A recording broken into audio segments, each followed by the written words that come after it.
میں سب سے پہلے شوکت ترین آپ کو اور آپ کی ٹیم کو مزمل آپ کو بھی سب کو مبارک دیتا ہوں کہ یہ بڑا ٹائملی اور پرٹیننٹ سیمینار آپ نے کیا.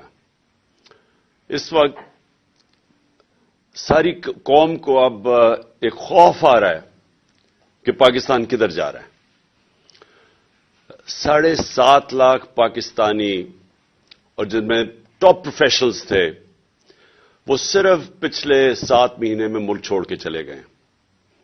اور مجھے جبل علی سے میسج آئی کہ جو 7 مہینے میں جبل علی میں پاکستانیوں نے انویسٹ کیا ہے انڈسٹریل اسٹیٹ میں وہ پچھلے 10 سال میں نہیں کیا. تو ایک امید جا رہی ہے پاکستان سے، کیونکہ جو یہ 7-8 مہینے میں ہوا ہے پاکستان میں، اس کی میری تو جتنی زندگی ہے میں نے تو اس کی کوئی مثال نہیں دیکھی. اور وہ کیا ہوا اس ملک میں، کیوں یہ امید چلی گئی کہ ایک 30 سال سے اس ملک کے اوپر 2 خاندانوں کی قبضہ ہوا تھا اور انہوں نے اپنے آپ کو ثابت کیا انٹرنیشنلی بھی اور نیشنلی بھی کہ وہ کتنے کرپٹ ہیں. انہوں نے جو آپس میں ایک دوسرے کے اگینسٹ ساری پبلک کو تیار کیا، 20 سال 25 سال کہتے رہے کہ وہ کہتا وہ چور ہے، وہ چور ہے، کیسز ایک دوسرے کے اوپر بنائے. اور اس کے بعد ان کو ریجیکٹ کیا عوام نے. مجھے تو ان کے اگینسٹ ووٹ پڑی، ان دونوں پارٹیز کے اگینسٹ. تو ان کو جب پھر مسلط کیا گیا، میرے خیال میں یہ پاکستان کی سب سے بڑی ٹریجڈی ہے. میری زندگی میں نے کبھی اس طرح کا یہ جو آج مایوسی آپ دیکھ رہے ہیں یہ اس کی وجہ سے. ہماری جو پاپولیرٹی تھی کبھی اس پیک پہ نہیں پہنچی، صرف اس لیے پہنچی کہ جب ان 3 سٹوجز کی شکلیں دیکھی لوگوں نے تو جو ہمارے خلاف بھی تھے وہ ساتھ آ گئے. اور ہماری یہ جو انپریسیڈنٹڈ پاپولیرٹی ہے جس کی وجہ سے یہ سارے الیکشنز جب نام سنتے ہیں تو کانپیں ٹانگنی شروع ہو جاتی ہیں، کیونکہ یہ خوف زدہ ہیں. ان کو پتہ ہے کہ پبلک کدھر کھڑی ہو گئی ہے.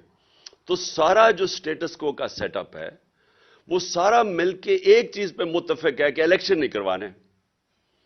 اور بدقسمتی سے ان کے الیکشن ہی ایک سولوشن ہے جو اگر ہم نے اس میں سے نکلنا ہے، یعنی اگر پہلا قدم اگر ہم نے اس سے نکلنا ہے، یہ جو کوگ مائر کے اندر جو سارے سپیکرز نے بتایا کہ ہم پھنستے جا رہے ہیں، اور جو آگے 2 سیناریوز بتائے کہ یا IMF میں اور اس کے علاوہ تو کوئی چارہ ہی نہیں، IMF پہ جانا پڑے گا. تو ان کی کنڈیشنلٹیز، اس سے کیا ایفیکٹ پڑے گا اس ملک میں غربت میں. اور دوسری چیز کہ اگر نہیں جاتے تو پھر اس سے بھی برا حالات ہیں. تو یہ جو انہوں نے ہمیں یہاں لا کے کھڑا کر دیا ہے، یہ آپ سمجھ جائیں کہ انفارچونیٹلی ان کو یہ جس مرضی طرف سے کان پکڑیں، سولوشن ایک ہی ہے الیکشنز. اور وہ یہ چاہتے نہیں ہے کیونکہ ڈرتے ہیں. ملک اپنی ایکسپورٹس نہیں بڑھائے گا، اپنی ڈالر انکم کو نہیں بڑھائے گا، وہ کیسے کہہ سکتا ہے کہ میں ایشین ٹائیگر بن جاؤں گا. میں نے ایسے بھی سلوگن سنے ہیں، لاہور کو پیرس بنا دیں گے. تو سمپل چیز یہ ہے کہ اگر آپ کی آمدنی نہیں بڑھ رہی اور خرچے آپ کے بڑھتے جا رہے ہیں، یعنی امپورٹس بڑھتی جا رہی ہیں، تو آپ کیسے ایک ملک سالونٹ رہے گا.